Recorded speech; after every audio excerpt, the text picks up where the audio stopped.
And you had an humble beginning. I sure did. You want to share a little bit about that? Because when I read about your story, I was kind of amazed that the road you've taken. You know, it's a really inspiring story, actually. It is, and I will tell you that when Brad Smith came to do an interview with me and talk about my life, my early days, in some ways that was really cathartic for me, because for many years I didn't share that. I thought that people would see that and judge me in a way, and so being able to tell my story, what I realize now as I talk to others and they tell their story, that we have very similar stories, and I'm very proud of the environment that I was raised in.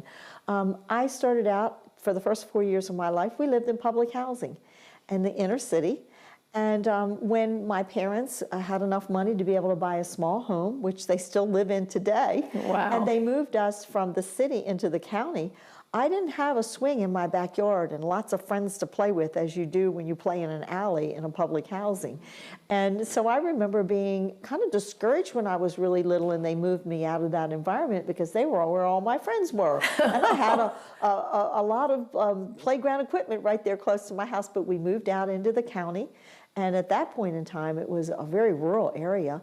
We were one of the first houses in the neighborhood, a small house, and have two parents that were wonderful parents.